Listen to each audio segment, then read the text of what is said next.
বিধানসভার বাইরে শুভেন্দু অধিকারী সাংবাদিকদের মুখোমুখি হয়ে বলেন, মালতী রাভা রায়, বিশাল লামা এবং অন্যান্য যারা আছেন তারা প্রত্যেকেই প্রস্তুতি নিয়ে এসেছিলেন বলার জন্য। কিন্তু আপনি জানেন যে মাননীয় অধ্যক্ষ তিনি, আমি বলতে সরি টু সে, এর জন্য প্রিভিলেজ করলেও আমার কোনো আপত্তি নেই, যে তিনি তৃণমূলের স্পিকার না বিধানসভার স্পিকার। আপনারা দল বদলের ঘটনা, এখানে তো 10th শিডিউল কার্যকর হয়নি, বারে বারে বলেছি আমরা। আজকে লজ্জার মাথা খেয়ে আমাদের যে প্র্যাকটিস আছে সেই প্র্যাকটিসে হচ্ছে আমরা 60 মিনিট পাবো। আমরা আমাদের কাছে যখন আগে মনোজ টিগ্গাজি ছিলেন, এখন শঙ্কর ঘোষ আছেন, নওশাদ সিদ্দিকী সাহেব যখন টাইম চান আমরা টাইম দিই আমাদের দেওয়া টাইম থেকে। দিস ইজ দ্য অ্যাকচুয়াল মানে রুলস অফ দি হাউস। প্রথমত পলিসি ঠিক করে 75-25 না 60-40 না 50-50 অ্যাসেম্বলি। 2021 সালের পরে প্রথম যে অল পার্টি মিটিং এবং প্রথম যে বিএ কমিটির মিটিংয়ে আমরা অ্যাটেন্ড করেছিলাম, যখন পিএসসি নিয়ে সিদ্ধান্ত হয়নি, তখন 60-40 ছিল। আমরা অধ্যক্ষ এবং শাসক দলকে ধন্যবাদ দিয়েছিলাম। 2021-এ তারা প্রথম বিএ কমিটির মিটিংয়ে এবং অল পার্টি মিটিংয়ে আমাদের বিজেপির অনুরোধ মেনে 50-50 করেছিলেন। আপনি বলুন, এই 50-এর মধ্যে আজকে 2 আওয়ার্সের মধ্যে 60 মিনিট আমাদের ছিল। তো সেই 60 মিনিটের মধ্যে অপোজিশনের কে বলবে, এটা শাসক দল বা স্পিকার ঠিক করতে পারেন না। কোশ্চেন অ্যান্সার স্পিকারের হাতে, কলিং অ্যাটেনশন, মেনশন স্পিকার এবং তার অফিস ঠিক করে। আমাদের অপোজিশনের বলবে আপনাদের টাইম নিইনি। কিন্তু আমরা জানতে চাই যে সুমন কাঞ্জিলালকে নিয়ে মমতা ব্যানার্জি লোকসভায় নির্বাচনে একাধিক মিটিং করেছেন, তার ভাইপো মিটিং করেছেন, গলায় জোড়া ফুলের প্রতীক চিহ্ন লাগানো উত্তরীয় বা অঙ্গবস্ত্র পরিয়েছেন, তাকে আজকে বিধানসভায় বিজেপির সদস্য হিসেবে বলছেন।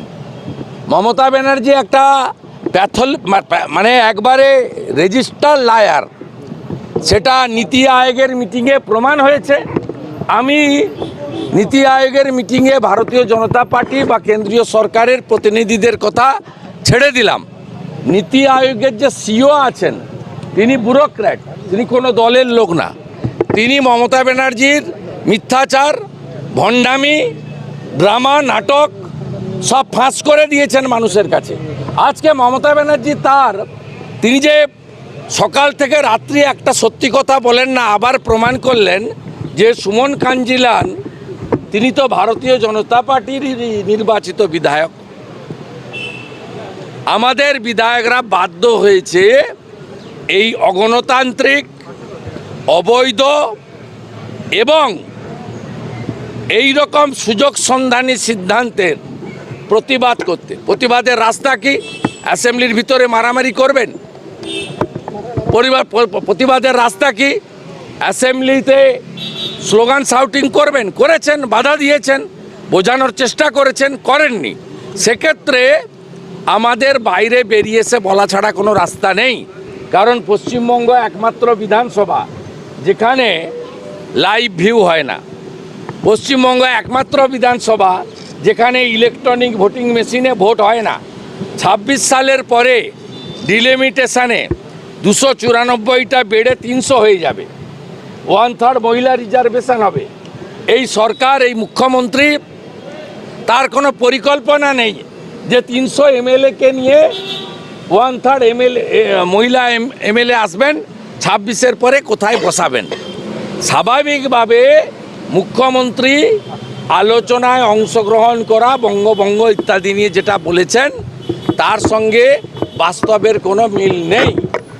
উনি পিএসসি, আজকে Rahul Gandhi leader of opposition হয়েছে, তার সম্মান, তার মর্যাদা কিভাবে নরেন্দ্র মোদীজির নেতৃত্বে সংসদীয় পরম্পরাকে মেনে দিচ্ছেন, আজকে দয়া করে অধ্যক্ষ এবং লিডার অফ দ্য হাউস এইটুকু শুধু দেখুন। আমরা চাই না এই লিডার অফ অপোজিশন সরকারের গাড়ি নেয় না, এই লিডার অফ অপোজিশন সরকারের অ্যাকোমোডেশন নেয় না, অতএব আমার এগুলো প্রয়োজন নেই।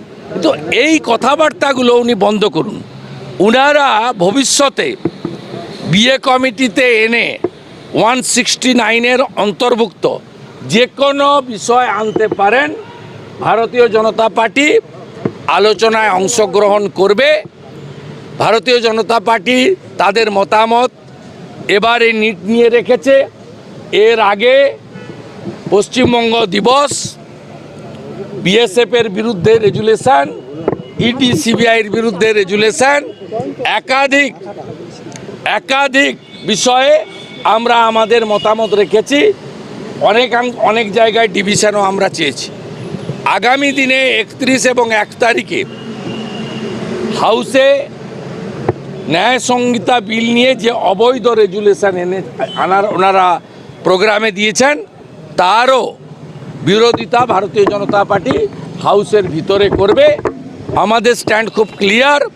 দাওয়াতে ইসলামের ডাক দেওয়া ফিরাদ হাকিম, তাকে বিজেপির এমএলএরা প্রশ্ন করবে না। তার দপ্তর নিয়ে তাকে উদ্দেশ্য করে কিছু বলবে না, এবং তিনি যতক্ষণ না প্রকাশ্যে ক্ষমা চেয়ে তার মন্তব্য প্রত্যাহার করেন, কোনো আলোচনায় তিনি যদি ভাষণ দেন, সেই সময়কাল আমরা তাকে বয়কট করব। তার বাইরে আমরা সমস্ত বিষয়ে আলোচনায় অংশগ্রহণ করে আমাদের মতামত নথিভুক্ত করি। ভবিষ্যতেও আমরা সেটা করব। মাননীয় মুখ্যমন্ত্রী যিনি বিধানসভাকে দশকর্মা ভাণ্ডারে পরিণত করেছেন, সকালবেলা দাঁত মাজতে মনে হয়েছে আজকে আমি যাব, এপাং ওপাং ঝপাং করব। তা কেউ জানে না, অপোজিশনের কেউ জানে না, প্রায় ইন্টিমেশন নেই। এবং আমরা রামপুরহাটের বাগটুইতে যখন মুসলমান মহিলা পড়ায়, যখন পশ্চিমবঙ্গে নানা প্রান্তে গত 3.5 বছরে একাধিক ভয়ঙ্কর ঘটনা ঘটেছে, যখন দ্রব্যমূল্য বৃদ্ধি নিয়ে, যখন নানা ইস্যু নিয়ে আমরা ভারতীয় জনতা পার্টি নারী নির্যাতন নিয়ে বলি যে প্রশ্নোত্তর বন্ধ রেখে আলোচনা করুন, তখন ন্যূনতম আলোচনার সুযোগ পাই না। আজকেও আরেকটা সোমবার গেল হোম পুলিশ ডিপার্টমেন্টের, যে সোমবার পুলিশ মন্ত্রী কোশ্চেন আওয়ারে ছিলেন না, যে সোমবার পুলিশ দপ্তরের প্রশ্ন উত্তর দেওয়া হয়নি, প্রশ্ন নেওয়া হয়নি। তাই গণতন্ত্র, সংসদীয় ব্যবস্থা, বিধানসভার গরিমা, উচ্চতা এবং বিধানসভায় সবাইকে নিয়ে চলা, আর হাউস বিলংস টু অপোজিশন, এই জ্ঞান, এই নীতিবাক্য এই মমতা ব্যানার্জির কাছে শোনার বিজেপির দরকার নেই। Bureau report, D Bangla news.